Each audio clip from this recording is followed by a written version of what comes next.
What happens to a session your client doesn't show up for? What if they want to end the coaching early after 2 sessions instead of 6? What if you need to end it early? If you don't have clear answers to these questions right now, you're building your practice on unstable ground. And at some point, that ground is going to shift. These aren't hypothetical situations. Every coach who's been in practice for any length of time has faced them. A client ghosts on a session. Someone wants out early. Life happens. And suddenly you're scrambling to figure out what's fair for them and for you.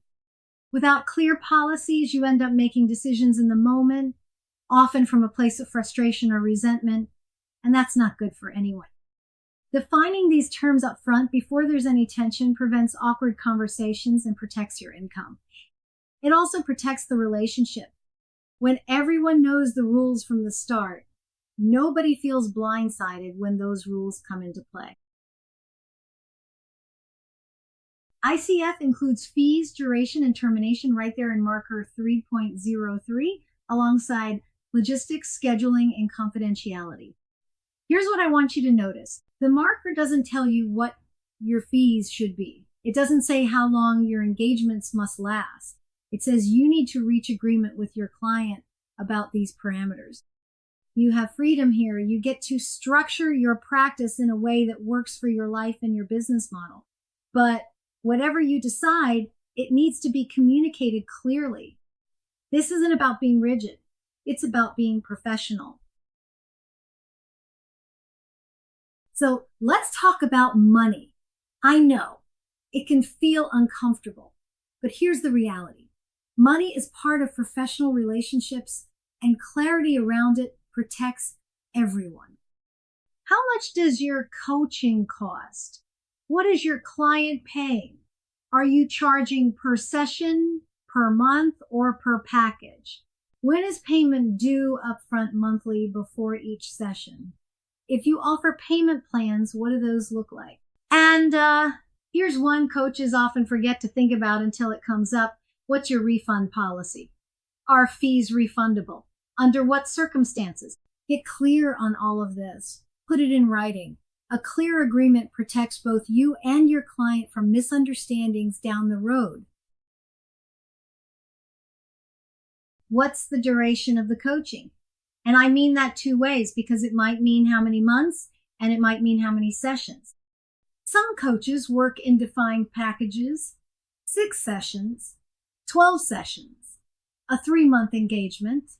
Others work month to month or session by session. Neither approach is right or wrong. What matters is that you're clear. Is there a defined endpoint, or is this ongoing until someone decides it's done? And what happens when you reach the end? Do you automatically renew, schedule a final session, discuss next steps? You determine the structure and work with your client to make sure it serves their goals. Just make sure they know what they're signing up for from the beginning.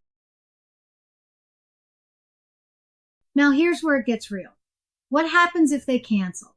If they're going to cancel, how should they contact you? When should they contact you? How much notice do you need? 24 hours, 48 hours? And what happens to the session they paid for if there's a late cancellation or a no-show? Can they reschedule? Is it forfeited? Do you offer 1 grace cancellation? These aren't fun questions to think about, but you need answers before the situation arises. And here's one more. How do we end the coaching engagement? What happens if the client wants to cancel early?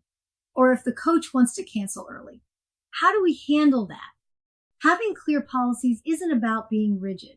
It's about respecting everyone's time and creating mutual accountability. Here's what it all comes down to. Clear agreements about fees, duration, and cancellation protect both coach and client from confusion and conflict. They create freedom for you to structure your practice in a way that actually works for your life and business model. There's no single right way to set these policies. And when clients know exactly what to expect from the logistics, they can focus their energy on transformation and growth, which is why they're here in the first place. One more critical element of your coaching agreements: confidentiality and when others might be involved. That's what we'll explore next.